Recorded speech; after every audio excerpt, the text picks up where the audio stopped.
விசாலமான இருதயம், இப்போ நம்ம பார்த்த மாதிரி சயின்டிஃபிக்கலாக இருதயம் என்லார்ஜ் ஆச்சு அப்படின்னு சொன்னால் அது ஒரு பிரச்சனை. ஆனால் இங்கே சங்கீதக்காரன் வந்து கேட்குறாரு, எனக்கு விசாலமான இருதயம் வேண்டும் அப்படின்னு சொல்லி.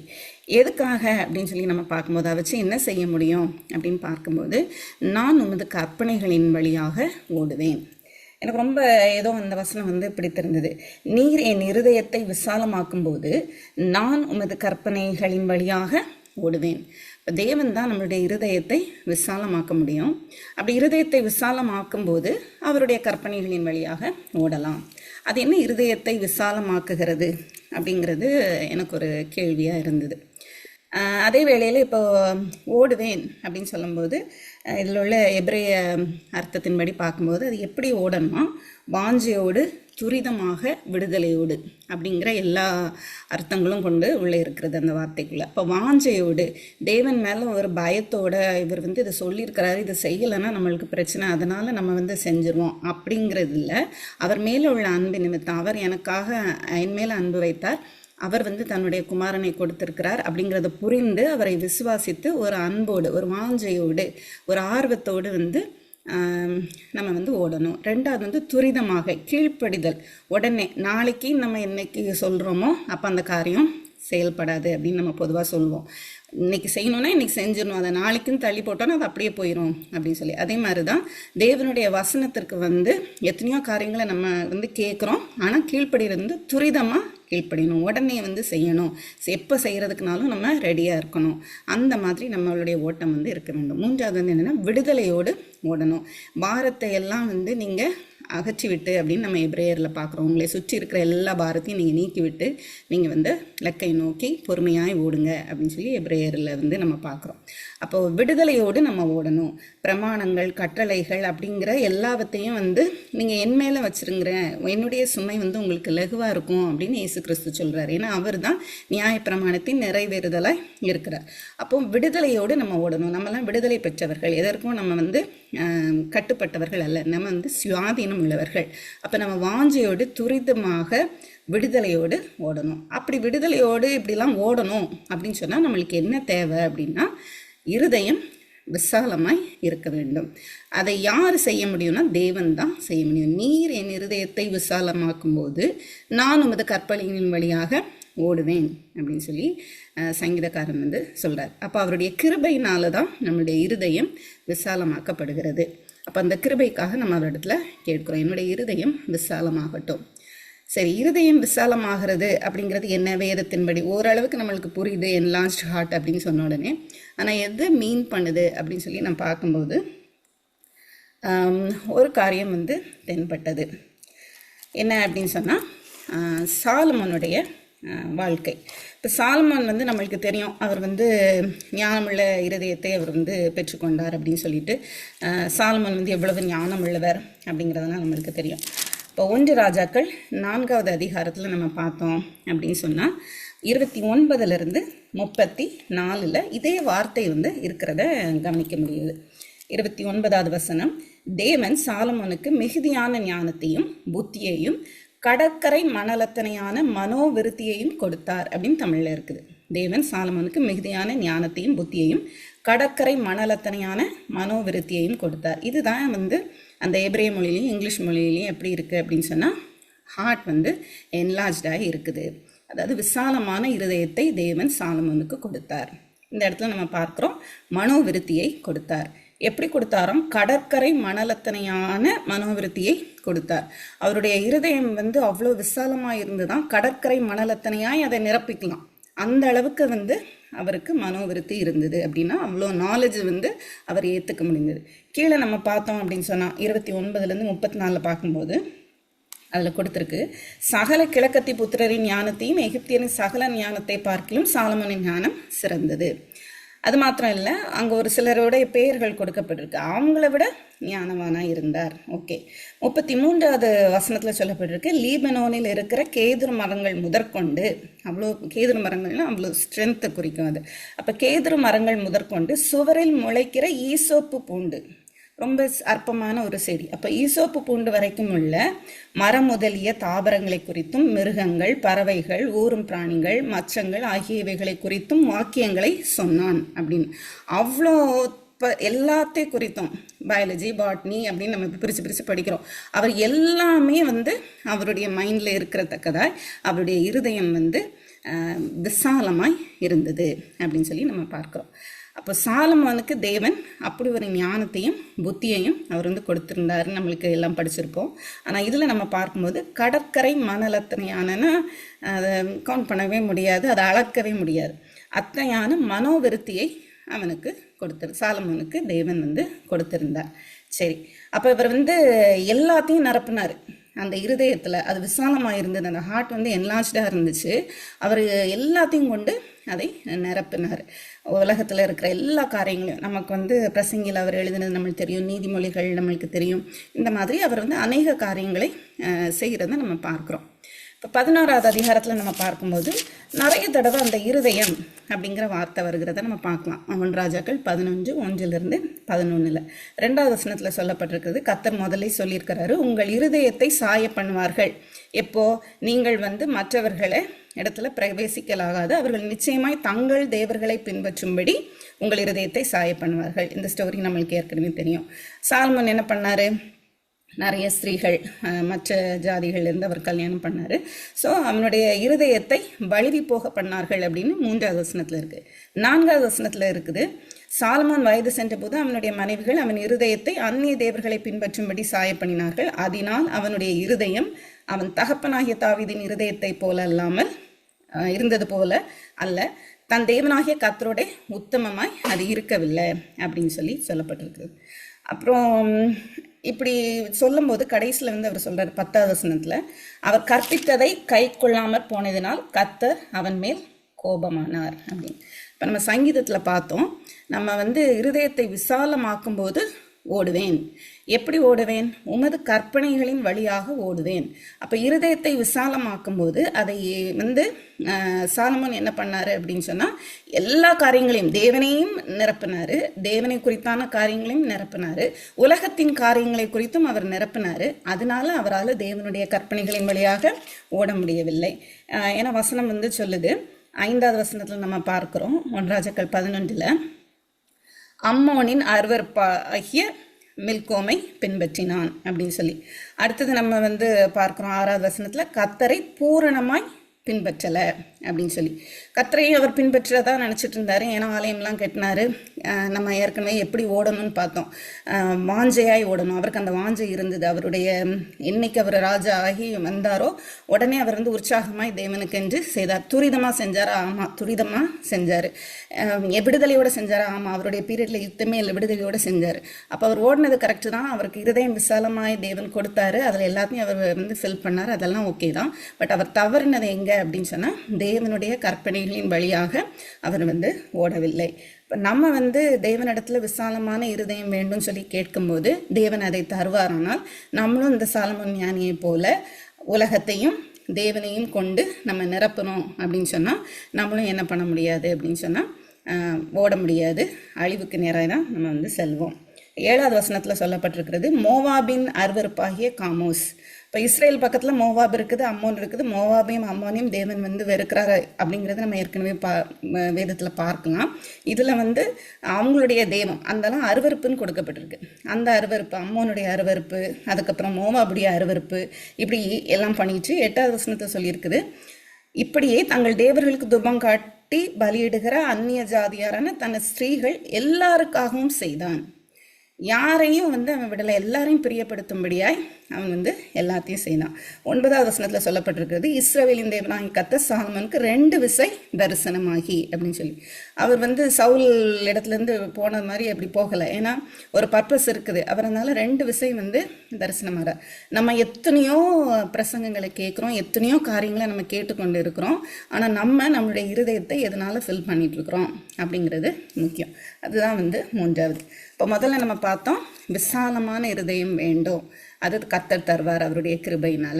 2வது வந்து பார்த்தோம், ஓடணும். எப்படி ஓடணும்னா அவருடைய கற்பனையின் வழியாக ஓடணும். அப்போ அவருடைய கற்பனையின் வழியாக ஓடணும்னா நான் என்ன செய்யணும்? என்னுடைய இருதயம் வந்து சாலமோன் என்ன பண்ணார், மிக்ஸ் பண்ணி எல்லாத்தையும் வந்து அவர் ஃபில் பண்ணார் அவருடைய இருதயத்தை. அவருடைய இருதயம் வந்து கடற்கரை மணலத்தனையான அறிவை வந்து சேர்த்து வைக்கக்கூடிய ஒரு இருதயமாய் தேவன் கொடுத்திருந்தார். சங்கீதக்காரன் கேட்கறது போல நம்மளுக்கும் அவ்வளோ அப்படிப்பட்ட ஒரு இருதயம், அவ்வளோ பெரிய மைண்ட் இருந்து கொடுத்து எல்லாத்தையும் நீ உள்ள வச்சுக்கோ அப்படின்னு ஞானத்தை கொடுத்தாரு அப்படின்னு சொன்னால் நம்ம எதை வச்சு ஃபில் பண்ணுவோம் அப்படின்னு சொல்லி பார்க்கும்போது, மூன்றாவது வந்து இருதயம் நிரப்பப்பட வேண்டும், ஃபில் ஆகி இருக்கணும். இருதயம் வந்து நிரப்பப்பட வேண்டும், எம்டியாக இருக்கக்கூடாது. இப்போ எதை வச்சு நிரப்பலாம் அப்படின்னு சொல்லி பார்க்கும்போது ஒரு வசனம் வந்து எனக்கு பிடிப்பட்டது. பிலிப்பியர் 4வது அதிகாரம் 8வது வசனம். பிலிப்பியர் 4வது அதிகாரம் 8வது வசனம். கடைசியாக சகோதரரே, உண்மையுள்ளவைகள் எவைகளோ, ஒழுக்கமுள்ளவைகள் எவைகளோ, நீதி உள்ளவைகள் எவைகளோ, கற்புள்ளவைகள் எவைகளோ, அன்புள்ளவைகள் எவைகளோ, நற்கீர்த்தி உள்ளவைகள் எவைகளோ, புண்ணியம் எதுவோ, புகழ் எதுவோ அவைகளையே சிந்தித்து கொண்டிருங்கள். அப்போது நம்மளுக்கு மனது வந்து தேவன் கொடுத்திருக்கிறார். இப்போ நம்மளுடைய இருதயத்தை வந்து அவர் விசாலமாக்கி நம்மளுடைய மனதில் வந்து எல்லாவற்றையும் நம்ம வைத்துக்கொள்ளத்தக்கதாக இடத்தை அவர் கொடுத்துருக்கும் போது நம்ம எதை வச்சு ஃபில் பண்ணணும் அப்படின்னு பார்க்கும்போது பிலிப்பியரில் நம்ம வந்து பார்க்குறோம், உங்கள் சிந்தை கிறிஸ்துவின் சிந்தையாய் இருக்க கடவுது அப்படின்னு 2வது அதிகாரத்தில் பார்க்குறோம். இப்போ கிறிஸ்துவின் சிந்தை அப்படின்னு சொல்லும்போது அந்த இடத்துலையும் நம்ம பார்க்கும்போது அவர் தாழ்மை உள்ளவளாய் தன்னை தாழ்த்தினார், பரிசுத்தமாய் அவர் இருந்தார், அவர் கீழ்ப்படிந்திருந்தார் அப்படின்லாம் நம்ம பார்க்குறோம். இதையும் இந்த ஒரு லிஸ்ட் வந்து பவுல் கொடுக்கும்போது இதுவும் கூட கிறிஸ்துவின் சிந்தையாய் இருக்கிறது. இதில் எப்படி அவர் ஆரம்பிக்கிறார்னா கடைசியாக அவர் முடிக்கிற மாதிரி அவர் சொல்கிறார். அப்போ அதுக்கு மேலே நம்ம பார்க்கும்போது 2வது வசனத்தில் பார்க்குறோம், கர்த்தருக்குள் ஒரே சிந்தையாக இருக்கிறதுக்கு இவங்களுக்கு சொல்லுங்க அப்படின்னு சொல்லிட்டு அவர் வந்து சொல்கிறாரு, எப்பொழுதும் சந்தோஷமாக இருங்க அப்படின்னு சொல்கிறாரு. அவங்களுக்குள்ள பிரச்சனைகள்லாம் இருக்குது, ஸோ அப்படிலாம் இருக்காதீங்க, சந்தோஷமாக இருங்க அப்படின்னு சொல்லிட்டு அவர் சொல்ல வர்றது என்ன அப்படின்னு சொன்னால் 7வது வசனம், உங்கள் இருதயங்களையும் உங்கள் சிந்தைகளையும் கிறிஸ்து இயேசுக்களாக காத்துக்கொள்ளும் எது அப்படின்னா எல்லா புத்திக்கும் மேலான தேவ சமாதானம். மற்ற ஜனங்களுக்கும் நம்மளுக்கும் உள்ள ஒரு வித்தியாசமே என்ன அப்படின்னு சொன்னால், தேவன் உலகம் தரக்கூடாத சமாதானத்தை நமக்கு கொடுத்திருக்கிறார். என்னுடைய சமாதானத்தை உங்களுக்கு வைத்து போகிறேன் அப்படின்னு சொல்லியிருக்கிறார். அப்போ இந்த சமாதானத்தை பெற்றிருக்கிறோம் நம்ம அப்படின்னு சொன்னால் அது எப்போ அவர் வாக்குத்தத்தம் பண்ணிட்டார். அந்த சமாதானம் நம்மளுக்கு எப்போ கிடைக்கும்? எப்போவுமே வந்து கிறிஸ்துவின் பிள்ளைகளுக்கு ஒரு எண்ட் ரிசல்ட் வந்து என்ன அப்படின்னா சமாதானம். ஃபைனலாக நம்மளுக்கு கிடைக்க வேண்டிய நித்திய ஜீவனும் சமாதானம். இந்த உலகத்துலேயும் நித்திய ஜீவனை நமக்கு கொடுத்துருக்கிறார். கிறிஸ்துவை உடையவன் ஜீவனை உடையவன். அப்போ அந்த ஜீவனை நம்ம பெற்றுக்கிறோன்னா நம்ம சமாதானத்தோடு இருக்கணும். அப்போ சமாதானத்தோடு இருக்கணும்னா நம்ம என்ன செய்யணும் அப்படின்னு சொன்னால், அந்த விசாலமான இருதயம் எதனால் நிரப்பப்பட வேண்டும் அப்படின்னு பார்த்தா தான் கடைசியாக சகோதரரே அப்படின்னு நம்ம சொல்கிறார். இப்போ உண்மை உள்ளவைகள் அவைகள் அப்படின்னு சொல்லும்போது நம்ம யோசிக்கலாம், அது என்னது உண்மை உள்ளவைகள் அவைகள். இப்போ அநேக நேரத்தில் நம்ம ஸ்திரீகள் வந்து சிலர் வந்து நம்மளுடைய காரியங்களை கேட்கலை அப்படின்லாம் நம்ம யோசிக்கும்போது, நம்ம வீட்டில் தனியாக இருக்கும்போது நம்ம யோசிக்கலாம், நான் வந்து ஒரு ஃபெயிலியர், நான் வந்து ஒரு வேஸ்ட், நான் எதுக்குமே வந்து ஒர்த் இல்லை அப்படின்னு சொல்லி. இதெல்லாம் வந்து சத்ருவானவன் நமக்கு கொடுக்குற பொய்யான தகவல்கள், நம்ம மைண்டில் கொண்டு வர காரியங்கள். உண்மை உள்ளவைகளையே சிந்தித்து கொண்டிருங்கள் அப்படின்னு சொல்லும்போது, தேவன் நம்மளை ஒரு நாள் அப்படி பார்க்கல, நீ வேஸ்ட்டு அப்படின்னு சொல்லி அவர் பார்க்கல. நம்மளை வந்து அவர் ரொம்ப அழகாக படைச்சிருக்கிறாரு, அவர் கண்ணுக்குள்ளே வைத்து அவர் பார்த்துட்ருக்கிறாரு. நம்ம வந்து பிறக்கிறதுக்கு முன்னாடியே நம்மளை வந்து அவருடைய ராஜ்யத்திற்கென்று அவர் தெரிந்தெடுத்திருக்கிறாரு. எல்லாவற்றையும் அவர் முன் குறித்திருக்கிறார். அப்போ அவர் நம்மளை எவ்வளோ விசேஷமாக பார்த்துட்ருப்பார். ஆனால் நம்ம வந்து உலகத்தின் காரியங்கள்னால, நம்மளை சுற்றி நடக்கிற காரியங்கள்னால, இந்த குடும்பத்தில் நான் இருந்தே வேஸ்ட்டு, இல்லை நான் சொல்லி யாருமே கேட்க மாட்டேங்கிறாங்க, நான் என்ன தான் செய்கிறது அப்படின்னு நம்ம பேசிகிட்டு இருப்போம். அப்படின்னு சொன்னால் நம்மளுடைய இருதயம் வந்து விசாலமாக இருக்கிற இருதயத்துக்குள்ளே குப்பையை கொண்டு போய் நம்ம போடுற மாதிரி. தேவன் சொல்கிறாரு, உண்மை உள்ளவைகள் எவைகளோ, தேவனுடைய வார்த்தை வந்து நம்மளுக்கு கொடுக்கப்பட்டிருக்கு. தேவனுடைய வார்த்தையிலிருந்து நம்ம எது உண்மை, தேவனுடைய வார்த்தை தான் உண்மை, அதிலிருந்து நம்மளுடைய பெர்ஸ்பெக்டிவில் நம்ம பார்க்கும்போது அந்த வார்த்தையிலேருந்து நம்ம பார்க்கணும். தேவன் நம்ம எப்படி பார்க்கிறார், மனுஷங்க எப்படி பார்க்குறாங்க அப்படிங்கிறது இல்லை, மற்றவங்க நம்மளை எப்படி ட்ரீட் பண்ணுறாங்க அப்படிங்கிறது இல்லை. தேவன் என்னை எப்படி பார்க்குறார், என்னைக்கெலாம் வந்து நான் ரொம்ப ஒர்த்தே இல்லை, நான் வேஸ்ட்டு, எதுக்கு இருக்கேன்னு தெரில அப்படின்னு சொல்லும்போது உடனே நமக்கு ஞாபகம் இல்லை, தேவன் என்னை ரொம்ப ப்ரெஷியஸாக பார்க்குறாரு, தேவன் வந்து என்னை அழகாக வந்து சிருஷ்டித்திருக்கிறாரு, அவர் வந்து அவருடைய திட்டப்படி அவருடைய பிளானை நிறைவேற்றுறதுக்கு. அப்படின்னா தேவன் வந்து இந்த ஹோல் வேர்ல்டை சிருஷ்டித்தவர், அவரோட பிளானை நான் நிறைவேற்றுகிறதற்கு நான் ஒரு கருவியாக இருக்கிறேன் அப்படின்னு நினைக்கும் போது நான் எவ்வளோ விசேஷித்தவள். அதனால் இந்த பொய்யெல்லாம் வந்து என்னுடைய இருதயத்துக்குள்ளே நான் கொண்டு வரக்கூடாது. ஸோ இந்த மாதிரி இப்போ கொடுக்கப்பட்டிருக்கிற 8 காரியங்களும் வந்து என்ன அப்படின்னு சொன்னால் ஒரு ஃபில்டர் மாதிரி. இதை வச்சு நம்ம வந்து ஃபில்டர் பண்ணி நல்ல உண்மையான காரியங்களை மட்டும் உள்ளே எடுத்து அதையே நம்ம சிந்தித்து கொண்டு இருக்க வேண்டும். 2வது வந்து என்ன அப்படின்னா ஒழுக்கம் உள்ளவைகள் எவைகளோ.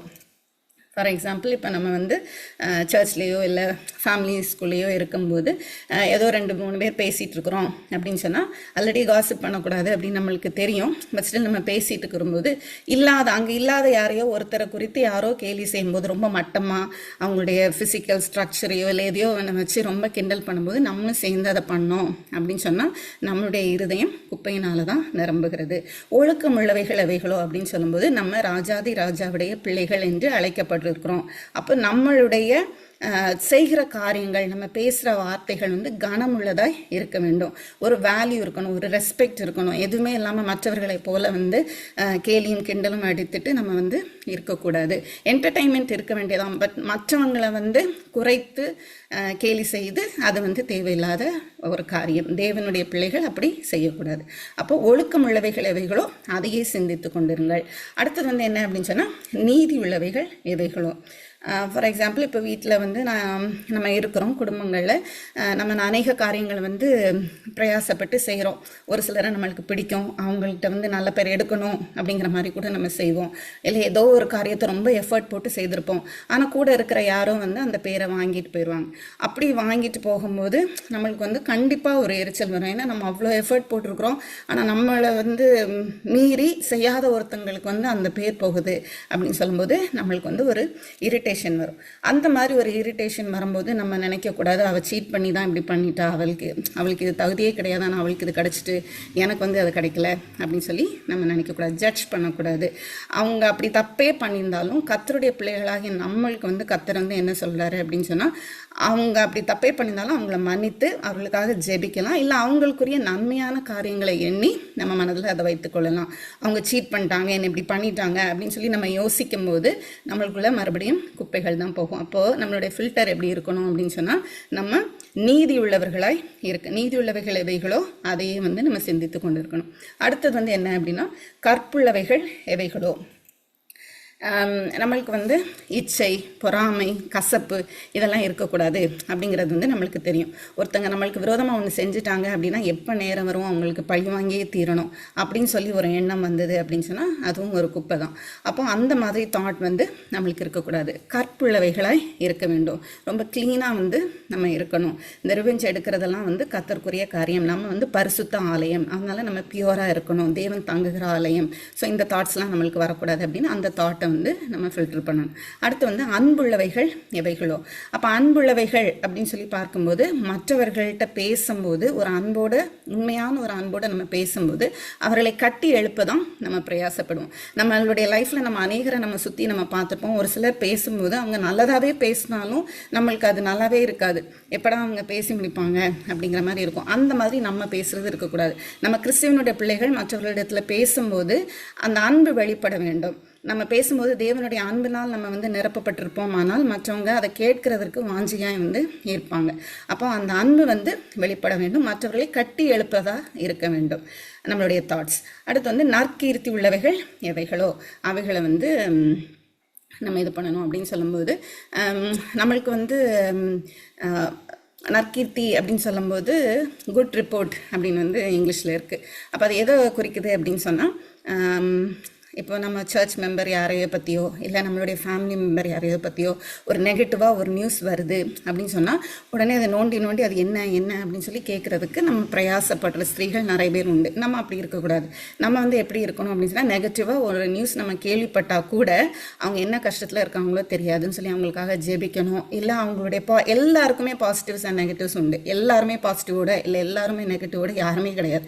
அப்போது கண்டிப்பாக அவங்களுக்கு ஒரு பாசிட்டிவ் குணம் வந்து இருக்கும். அதை நம்ம நினச்சி அந்த தாட்டை மட்டும் தான் நம்ம வச்சுருக்கணும். அவங்க நெகட்டிவ் தாட்ஸ், அவங்கள குறித்தான நெகட்டிவ் காரியங்கள் என்ன நம்மளுக்கு வந்தாலும் அதை வந்து நம்ம ஃபில்டர் பண்ணி எடுக்கணும். அப்படி நம்ம ஃபில்டர் பண்ணி எடுத்தோம் அப்படின்னு சொன்னால் நம்முடைய இருதயம் வந்து கிறிஸ்துவின் சிந்தையாய் இருக்கும். அவருடைய கற்பனையின் வழியில் ஓட முடியும். அடுத்து புண்ணியம் எதுவோ புகழ் எதுவோ. நம்ம வேலை செய்து கொண்டே இருக்கிறோம், இடையில ஒரு ஃப்ரீ டைம் கிடைக்குது.